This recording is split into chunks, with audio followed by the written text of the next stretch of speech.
السلام علیکم ورحمۃ اللہ وبرکاتہ۔ امید کرتی ہوں کہ اسلامی بھائی، اسلامی بہنیں، میرے چاہنے والے، میرے نہ چاہنے والے سب اللہ کے فضل و کرم سے خیریت سے ہوں گے۔ میری دعا ہے اس پاک رب کے آگے، اس محبوب کے صلی اللہ علیہ اس کے محبوب صلی اللہ علیہ وآلہ وسلم کے صدقے سے وہ آپ سب کو جہاں رکھے، خوش رکھے، آباد رکھے، سکون میں رکھے۔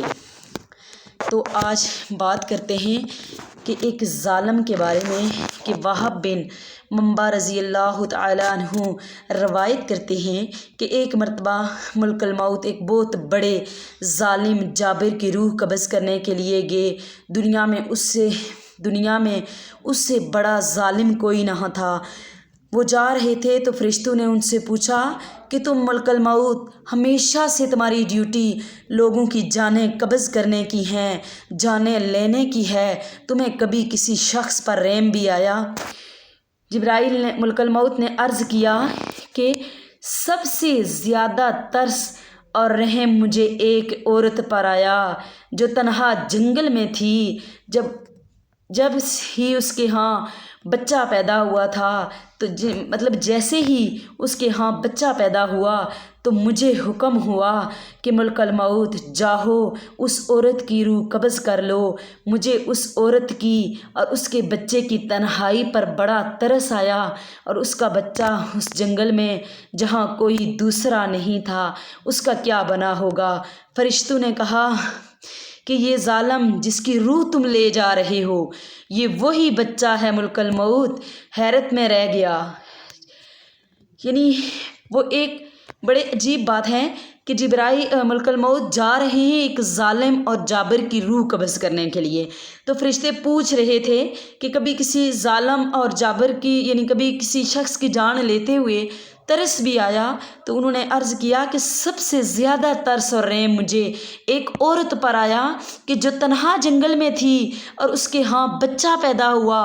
جیسے ہی بچہ پیدا ہوا تو مجھے حکم ہوا کہ ملک الموت جا کے اس کی روح قبض کر لے، اور میں نے جا کے اس کی جان لے لی، اور وہ بچہ تنہا جنگل میں رہ گیا جس کے ساتھ کوئی دوسرا نہیں تھا۔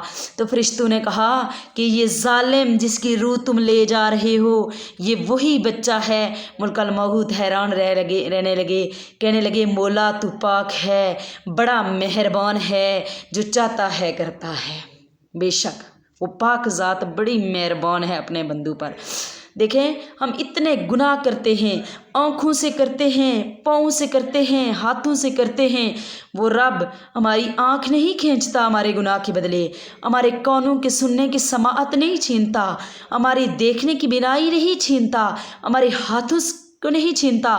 وہ رب اپنے بندوں پر بڑا ہی مہربان اور نہایت رحم والا ہے۔ اس پاک رب کے آگے جھکو، اس سے مانگو، اس کا خوف اپنے دل میں پیدا کرو اور اس کو وحدہ لا شریک مانو۔ اللہ تعالیٰ سے دعا گو ہے کہ اللہ تعالیٰ آپ سب کو جو ہے، ہم سب کو، میرے سمیت، میرے سننے والوں کے سمیت، اللہ تعالیٰ ہم سب کو اللہ کا خوف جو ہے ہمارے دلوں میں پیدا کرے اور آخرت کی ہمیں تیاری کرنے والا بنائے۔ حضرت حسن بصری رحمۃ اللہ علیہ کا ارشاد موت کے بارے میں ہے۔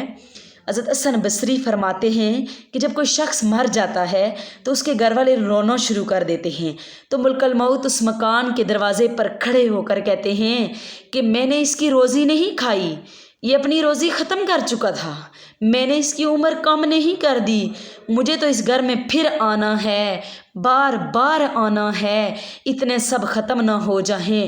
حضرت حسن فرماتے ہیں خدا کی قسم اگر گھر والے اس وقت فرشتے کو دیکھیں اور اس کی یہ 3 باتیں سن لیں تو وہ بھول جائیں جو مرا ہوا ہے، اس پہ رونا بند کر دیں، نوحہ کرنا بند کر دیں اور لوگ اپنی فکر میں پڑ جائیں۔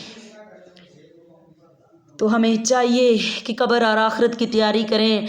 جب پنجگانہ نماز پڑھیں تو اپنے رب سے ضرور دعا مانگیں کہ یا اللہ میں گناہوں کے راستے سے نکال کر صراط مستقیم سیدھے راستے پر چلا۔ یا اللہ جتنے بھی ہمارے امت مسلمہ میں جتنے بھی باہی گناہ میں مبتلا ہیں، کبیرہ بہنیں اگر کبیرہ گناہ میں مبتلا ہیں، اللہ تعالیٰ ان سب کو ہمارے سمیت صراط مستقیم پر چلنے کی توفیق سے نوازے۔ یا اللہ ہم سب پر موت کی سختی آسان فرمانا میرے مولا، ہم سب پر موت کی سختی آسان فرمانا، اور ہم سب کو قبر اور آخرت کی فکر کرنے والا بنا، تیاری کرنے والا بنا، آمین۔ امید ہے آپ سب جو ہیں اس پر عمل کریں گے، میرے ساتھ رہیں گے، تو پھر ملیں گے انشاءاللہ۔ کوئی بات اگر بری لگی ہو تو معذرت، وآخر دعوانا والحمد للہ رب العالمین۔ اللہ تعالیٰ سب کو عمل کی توفیق نصیب فرمائے، آمین ثم آمین۔ السلام علیکم ورحمۃ اللہ وبرکاتہ۔